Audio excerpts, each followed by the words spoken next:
চাঞ্চল্যকর অভিযোগ ছিল, সিসি ক্যামেরা ফুটেজ আপনাদের সামনে আমরা সকাল থেকে তুলে ধরছি। আর এবার গ্রেফতার আরিয়ান খান, তরুণী নির্যাতনে গ্রেফতার আরিয়ান খান। সেই তরুণীর অবস্থা আশঙ্কাজনক, আপনারা জানেন সাগর দত্ত হাসপাতালে সিসিইউতে চিকিৎসাধীন। যে ছবি আমরা সকাল থেকে আপনাদেরকে দেখাচ্ছি সিসি ক্যামেরা ফুটেজ, যেখানে তার মা অকথ্য নির্যাতন করছে এই তরুণীর ওপর, এই তরুণীর গলা টিপে খুনের চেষ্টা করছে। তখন রিল্যাক্টেন্টলি পাশের ঘরে শুতে চলে যাচ্ছে আরিয়ান। সেই আরিয়ান খানকে এবার গ্রেফতার আরিয়ান খান। তাকে জিজ্ঞাসাবাদ করে অবশ্যই বেশ কিছু গুরুত্বপূর্ণ তথ্য উঠে আসবে এমন যে মনে করছে পুলিশ। সোদপুরে তরুণীর নির্যাতন এবং এই গোটা ঘটনায় বড় প্রোডাকশন হাউসের আড়ালে কি কি চলতো, কি করানো হতো, সোদপুরের তরুণী অত্যাচারে গ্রেফতার আরিয়ান এবং তাকে জিজ্ঞাসাবাদ করে আরো বেশ কিছু চাঞ্চল্যকর তথ্য উঠে আসতে পারে বলে মনে করছে পুলিশ। যে খবরের দিকে আমরা নজর রাখছি, অত্যন্ত গুরুত্বপূর্ণ খবর, গ্রেফতার আরিয়ান খান। এই মুহূর্তে আপনারা জানেন যে সেই তরুণী সে আশঙ্কাজনক অবস্থায় সাগর দত্ত মেডিকেল কলেজে সিসিইউতে ভর্তি। আর তার উপর যে অকথ্য নির্যাতন, সেই নির্যাতনের ছবি আপনাদের সামনে আমরা সকাল থেকে তুলে ধরেছি। সিসি ক্যামেরায় দেখা গিয়েছে আরিয়ানের মা শ্বেতা কিভাবে সেই সোদপুরের তরুণীর উপর নির্যাতন করতো, যেই তরুণীর গলা টিপে তাকে খুনের চেষ্টা করা হয়েছে। কিন্তু এই সমস্ত কিছুর মধ্যেও প্রচন্ড মদত ছিল আরিয়ানের, কারণ এই সব ঘটনা তার চোখের সামনে ঘটলেও সে নির্দ্বিধায় পাশের ঘরে শুতে চলে যেত। ঘটনার প্রতিবাদ না সে করেনি। আরো বেশ কিছু চাঞ্চল্যকর তথ্য উঠে আসছে ঘটনাকে কেন্দ্র করে। আমরা কথা বলবো, আমাদের প্রতিনিধি দেবাশিস রয়েছেন সঙ্গে। দেবাশিস, দেখো, অবশ্যই দীর্ঘ প্রতীক্ষার ফল সেখানে কিন্তু গ্রেপ্তার হলো আরিয়ান খান। ইতিমধ্যেই কলকাতার গল্ফিন এলাকা থেকে আরিয়ান খানকে গ্রেপ্তার করেছে হাওড়া সিটি পুলিশের গোয়েন্দা বিভাগ, এবং তার পাশাপাশি বারুইপুর এলাকা থেকে আরিয়ান খানের আরো এক বোন 12 বছরের জোয়া খান, যার বিরুদ্ধে নামও কিন্তু রয়েছে এই এফআইআর নেম হিসাবে, সেই জোয়া খানও কিন্তু ইতিমধ্যেই আটক করা হয়েছে পুলিশের তরফে। ফলে সবচেয়ে বড় আপডেট যেটা হচ্ছে, এই আরিয়ান খান যার বিরুদ্ধে মারধরের অভিযোগ ছিল, তাকে জোর করে বারে ডান্স করানোর, সেই আরিয়ান খান গল্ফিন থেকে গ্রেপ্তার করা হয়েছে। আরিয়ান খানকে হাওড়া সিটি পুলিশের গোয়েন্দা বিভাগ কলকাতা পুলিশের সাহায্য নিয়ে আরিয়ান খানকে আজকে সকালেই তাকে গ্রেপ্তার করেছে। তাকে কিছুক্ষণের মধ্যেই নিয়ে আসা হবে ডোমজুড়ে, যেখানে ফুলটুসির মা এবং তার ভাইদের সেখানে বসিয়ে রাখা হয়েছে। তাকে সেখানেই জিজ্ঞাসাবাদ করা হবে। এখন একটাই প্রশ্ন, তা হচ্ছে কোথায় গেল তাহলে ফুলটুসি? তাহলে কি ফুলটুসি কলকাতার বাইরে যেতে সক্ষম হয়েছে? যেটা পুলিশ মনে করছে এখনো কলকাতার আশেপাশেই রয়েছে ফুলটুসি, আর ফুলটুসি আরিয়ানের মধ্যে যোগাযোগ, সেই লিঙ্ক ধরেই কিন্তু ফুলটুসির খোঁজ পেতে চলছে ইতিমধ্যেই হাওড়া সিটি পুলিশ। তবে এই মুহূর্তে সবচেয়ে বড় খবর, আরিয়ান খান সোদপুরে নির্যাতিতা, অর্থাৎ নাবালিকাকে নির্যাতন, মারধর, জোর করে বারে ডান্স করানোর যে অভিযোগ উঠেছিল, সেই আরিয়ান খানকে গ্রেফতার করলো হাওড়া সিটি পুলিশের গোয়েন্দা বিভাগ। হাওড়া সিটি পুলিশের গোয়েন্দা বিভাগ গ্রেফতার করেছে আরিয়ান খানকে। এবং সঙ্গে থাকো তুমি দেবাশিস। যে কথা দেবাশিস বলছিল, এখন সব থেকে বড় প্রশ্ন হচ্ছে ফুলটুসি কোথায়? সে কি গা ঢাকা দিয়েছে? গা ঢাকা দিলে কোথায়? আমরা দেখলাম গল্ফগ্রিন থেকে আরিয়ান খানকে গ্রেফতার করা হলো।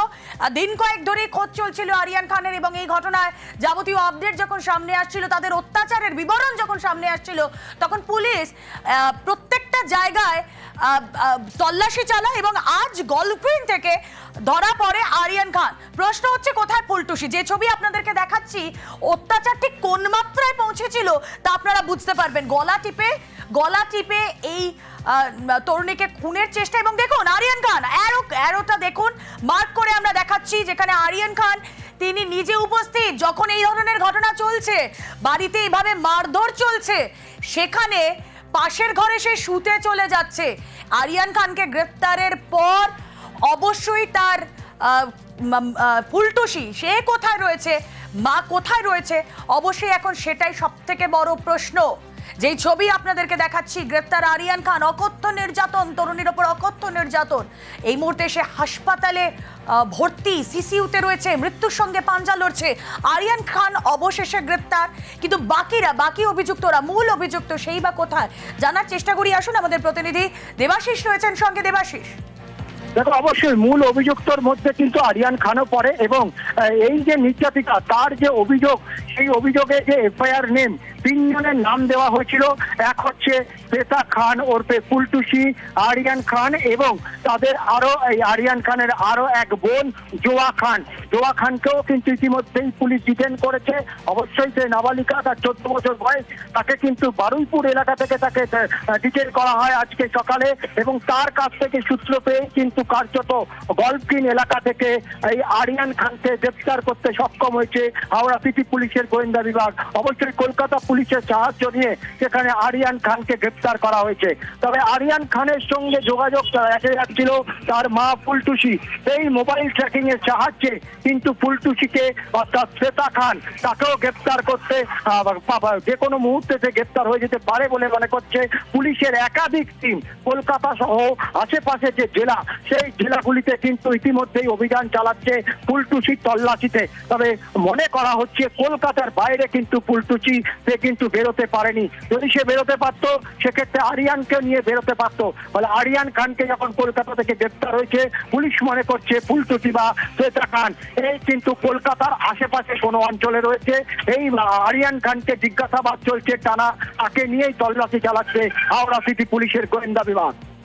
আচ্ছা, এই যে আরিয়ান খানের হদিশ কি করে পেল পুলিশ, দেবাশিস? দেখো, এখনো পর্যন্ত পুলিশ সূত্রে যেটা খবর যা হচ্ছে, এই যে সিসিটিভি ফুটেজ, মূলত আরিয়ান খান যে রোববার শনিবার আমরা জানি যে পুলিশ প্রায় নাগালে পেয়ে গেছিল, তারপরে পুলিশের হাত থেকে কোনো রকমে সে পালিয়ে যায়। তারপর থেকে গোটা এলাকার সিসিটিভি ফুটেজ কোথা থেকে কোথায় যাচ্ছে, আরিয়ান খান কিভাবে মুভমেন্ট হচ্ছে সেই মুভমেন্ট, এবং আমরা যেটা বলেছিলাম যে আরিয়ান খান তার মোবাইলে কিন্তু নজরদারি করছে পুলিশকে। এই নজরদারি এবং মোবাইল অন থাকায় তার বেশ কিছু ট্র্যাক লেভেল পায়। সেই ট্র্যাক লাইন পেয়েই কিন্তু কার্যত এই আরিয়ান খান প্রাথমিকভাবে কিন্তু জোয়া খানকে হাতে নেয় পুলিশ। এই জোয়া খান হচ্ছে আরিয়ান খানের আরো এক বোন, যার সঙ্গে যোগাযোগ চলছিল এই ফুলটুসি অর্থাৎ শ্বেতা খানের মা। তার সঙ্গে কিন্তু এই জোয়া খান যোগাযোগ রাখছিল।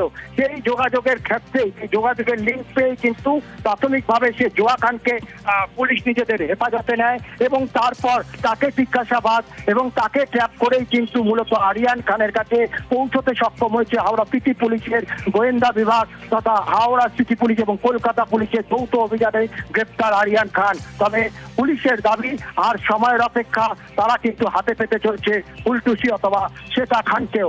আজই তাকে গ্রেপ্তারের আশঙ্কা রয়েছে বা গ্রেপ্তার করতে পারে বলে পুলিশ মনে করা হচ্ছে। তবে সবচেয়ে বড় লিঙ্ক হচ্ছে ছেলে দেহ ব্যবসা। সেখানে বিভিন্ন জায়গা থেকে তরুণীদের নিয়ে আসা হতো। তার মাথায় রক্ত জমাট বেঁধে গিয়েছে, তার শরীরে বিভিন্ন জায়গায় আঘাত, সিসিউতে ভর্তি সাগর দত্ত হাসপাতালে। আর এদিকে বেপাত্তা ছিল আরিয়ান এবং তার মা। অবশেষে আরিয়ান খানকে গ্রেফতার। আরিয়ান খানকে গ্রেফতার করার পর এখন পুলিশের মূল লক্ষ্য কোথায় ফুলটুসি ওরফে সেটা, সে কি পালিয়ে গিয়েছে, সে কি গা ঢাকা দিয়েছে, দিলে কোথায় যেতে পারে। কারণ এর আগে আমরা দেখেছি সে তার মাকে আটক করা হয়েছে, সে তার দাদাকে আটক করা হয়েছে, আর এবার তার ছেলেকে গ্রেফতার করা হলো। এই যে র্যাকেট, দিনের পর দিন ধরে বড় প্রোডাকশন হাউসে চাকরি দেওয়ার নাম করে তরুণীদের ডেকে এনে মোটা টাকার লোভ দেখিয়ে তাদেরকে দিয়ে দেহ ব্যবসার এই ফাঁদ পেতে বসেছিল মা আর ছেলে।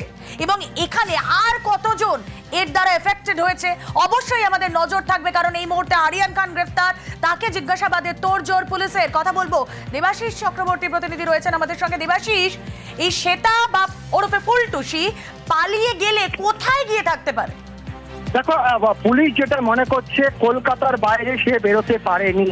তার কারণ এই যে ছবি প্রকাশ্যে চলে আসে ফুলটুসি ওরফে শ্বেতা খান, আরিয়ান খান, তারপরেই কিন্তু তারা কিন্তু কোনো রকম ভাবে রিস্ক নেয়নি কোনো স্টেশন বা কোনো এয়ারপোর্ট থেকে বাইরে চলে যাওয়ার।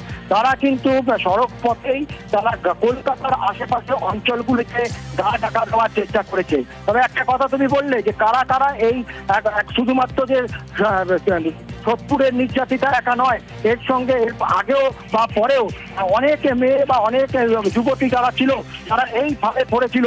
তারা কারা, তাদের খোঁজ পেতে গেলে কিন্তু অবশ্যই যে সিসিটিভি ক্যামেরা আমরা দেখাচ্ছি বাড়ি, সেই সিসিটিভির পুরো ফুটেজ উদ্ধার করতে হবে হাওড়া সিটি পুলিশকে। তাহলে কিন্তু একাধিক ছবি, একাধিক লোকের পরিচয় সামনে আসবে। আর শ্বেতা খান কার এত মদত ছিল যে এইখানে বসে শ্বেতা খানের এত বড় ব্যবসা ফেলে বসবে, বলে তার মাথায় কার হাত ছিল সেটাও কিন্তু পুলিশ খুঁজবে। তার কারণ এই যে শ্বেতা খানের বাড়িতে বহু মানুষের আনাগোনা ছিল, সেটা কিন্তু স্থানীয় বাসিন্দারা বলছে। কারা আসছে কারা যাচ্ছে সবটাই কিন্তু সিসিটিভি বন্দী হয়েছে শ্বেতা খানের বাড়িতে রাখা সেই ক্যামেরায়। এই ক্যামেরা হাতে পেতে ইতিমধ্যে হাওড়া আদালতের থেকে সার্চিং ওয়ারেন্ট তা কিন্তু পেয়ে গেছে হাওড়া সিটি পুলিশ। আমরা জানি আজ বা কালকের মধ্যে তার বাড়িও সার্চ করা হবে। তবে এখনো বহু নির্যাতিতা যারা হয়তো সামনে আসতে চাইছে না, যারা মুখ খুলতে চাইছে না, আরো কতজন এইরকম রয়েছে সেটাও কিন্তু পুলিশ তাদেরকে খুঁজে তাদের থেকে কমপ্লেন নিয়ে এদের বিরুদ্ধে বড় সড়ো আইনি শাস্তির ব্যবস্থা করতে প্রস্তুতি নিচ্ছে হাওড়া সিটি পুলিশ। ইতিমধ্যেই পুলিশ কমিশনার প্রবীণ ত্রিপাঠী তিনি কিন্তু পরিষ্কার জানিয়েছেন যে গ্রেপ্তার হয়েছে আরিয়ান খান আর আটক করা হয়েছে জোয়া, যার নাম কিন্তু এই এফআইআর কপিতে রয়েছে নির্যাতিতার অভিযোগে। এই জোয়া খানকেও কিন্তু আটক করা হয়েছে। এখন তাকে গ্রেপ্তার করা না হলেও আরিয়ান খানকে গ্রেপ্তার করে নিয়ে আসা হচ্ছে ডোমজুড়ে। তাকে তার দিদিমা অর্থাৎ শ্বেতা খানের মা এবং তার যে মামারা রয়েছে তাদেরকে সামনে বসিয়ে জিজ্ঞাসাবাদ করার প্রস্তুতি নিচ্ছে। এই আরিয়ান খানকে ট্র্যাক করে ধরা এবং আরিয়ান খানকে সাহায্য নিয়েই কিন্তু পুলিশ চাইছে শ্বেতা খানের কাছে পৌঁছে যেতে। সেই চেষ্টায় চলছে গোটা রাজ্য জুড়ে, কলকাতা ও আশেপাশে বারুইপুর এমনকি বেশ কিছু এলাকা, সেই এলাকায় কিন্তু তল্লাশি চলছে হাওড়া সিটি পুলিশের গোয়েন্দা বিভাগে। একেবারেই দেবাশীর সঙ্গে থাকো যে এই র্যাকেট, এই চক্র যে শুধুমাত্র হাওড়া ডোমজুড়েই সীমাবদ্ধ ছিল তা নয়, কোথায় কোথায় এই র্যাকেট ছড়িয়েছিল, কাকে কাকে নিয়ে আসা হয়েছিল এখানে, অবশ্যই পুলিশ সেগুলো জানার চেষ্টা করবে। আরিয়ান খান গ্রেপ্তার হওয়ার পর আমরা যা জানতে পেরেছিলাম এতদিন যে উত্তর 24 পরগনা সোদপুরের বাসিন্দা বছর 24-এর এই যুবতী, যেই সিসি ফুটেজ আপনারা দেখছেন, যেখানে দেখছেন যে তাকে কি পরিমাণে নির্যাতন করা হচ্ছে, এই তরুণীর সঙ্গে এই আরিয়ান খানের সোশ্যাল মিডিয়াতেই পরিচয় হয় এবং আরিয়ান তাকে বলে ইভেন্ট ম্যানেজমেন্ট সংস্থায় বড় প্রোডাকশন হাউস, যেমন আপনাদেরকে বলছিলাম, সেখানে কাজ দেওয়া হবে এবং মোটা টাকার লোভ দেখানো হয় এবং খুব নিডি ফ্যামিলিকে এরা টার্গেট করে। আর্থিকভাবে সচ্ছল নয় এমন কিছু ফ্যামিলিকে এরা টার্গেট করতো এবং সেখান থেকে মেয়েদের নিয়ে এসে বড় প্রোডাকশন হাউসে কাজ দেওয়ার নাম করে মোটা টাকার টোপ দিয়ে তাদেরকে দিয়ে কাজ করানো হতো। সেক্স র্যাকেটে তাদেরকে দিয়ে বিভিন্ন পানশালায় ডান্সার হিসেবে কাজ করানোর জন্য প্রস্তাব দেওয়া হতো। খারাপ কাজের প্রস্তাব দেওয়া হয়েছিল এই তরুণীকেও। তারপরে সে যখন চলে আসতে চায় তার উপর অকথ্য নির্যাতন, যেই নির্যাতনের কিছুটা ঝলক আপনারা দেখছেন এই সিসি ক্যামেরা ফুটেজে। অত্যাচার কোন জায়গায় চলে যায় আপনারা দেখুন সেই ছবি। শুধুমাত্র শারীরিক অত্যাচার নয়, দিনের পর দিন মানসিক অত্যাচার, গলা টিপে তাকে খুনের চেষ্টা চলতো, সিগারেটের ছ্যাঁকা দেওয়া, মাথার চুল কেটে নেওয়ার অভিযোগ উঠেছে, রড দিয়ে বেধড়ক মারধর করার অভিযোগও উঠেছে এবং এই অবস্থায় সেই তরুণী সাগর দত্ত মেডিকেল কলেজ হাসপাতালে মৃত্যুর সঙ্গে পাঞ্জা লড়ছে। তার অবস্থা আশঙ্কাজনক, সিসিউতে চিকিৎসাধীন। এই আরিয়ান খান এবং তার মা তারা কিভাবে চালাতো এই গোটা ব্যবসাটা, কিভাবে চলতো এই র্যাকেট, আর কারা কারা যুক্ত, অবশ্যই আরিয়ান খানের গ্রেফতারি একটা গুরুত্বপূর্ণ আপডেট এই কেস সলভের ক্ষেত্রে। কথা বলবো আমাদের প্রতিনিধি সুবীর রয়েছেন সঙ্গে। সুবীর, ইতিমধ্যেই আমরা জানি এই নির্যাতিতা হাসপাতালে মৃত্যুর সঙ্গে পাঞ্জা লড়ছে, কিন্তু আরিয়ান খান গ্রেফতার। এই আরিয়ান খানের সঙ্গে একটু যদি জানাও এই তরুণীর কিভাবে পরিচয়, সোশ্যাল মিডিয়ার থ্রুতে তো পরিচয়, তারপর গোটা এপিসোড। দেখো, এই যে আরিয়ান খান এই হাওড়ার ডোমজুর থানার অন্তর্গত বাঁকড়া এলাকার বাসিন্দা, এর সঙ্গে কিন্তু এই যে ইভেন্ট ম্যানেজমেন্টের যে কাজ দেওয়ার নাম করে কিন্তু এর সঙ্গে পরিচয়। এবং এই যে তার সংসার চালানোর জন্য এই যে যুবতী, সে কিন্তু হাওড়া গিয়েছিল এবং এর কথাতে এবং সোশ্যাল মিডিয়ার সঙ্গে পরিচয় হয়েছিল। এবং তারপরে কিন্তু আরিয়ান খান সোশ্যাল মিডিয়াতে তার নাম্বার দেয়, ফোন নাম্বার দেয় এবং সেই ফোন নাম্বার যোগাযোগ করে এই নির্যাতিতা যুবতী। এবং তারপরে কিন্তু গত 5 মাস আগে হাওড়াতে চলে যায় ইভেন্ট ম্যানেজমেন্টের কাজের জন্য।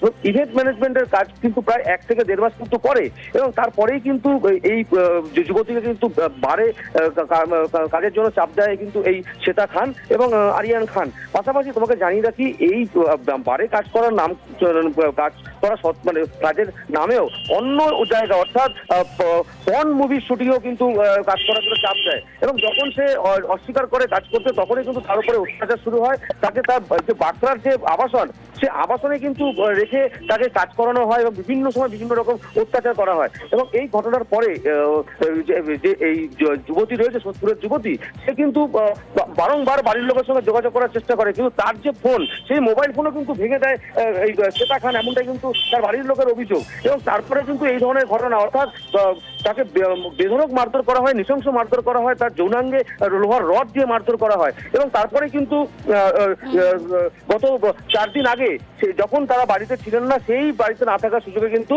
এই সোদপুরের যুবতী সেখান থেকে আহত অবস্থায় আশঙ্কাজনক সেখান থেকে কিন্তু পালিয়ে সোদপুরের বাড়িতে চলে আসে। এবং তার বাড়িতে জানানোর পরেও তুমি আপডেট নিতে থাকো, আমাদের নজর থাকবে এই খবরে।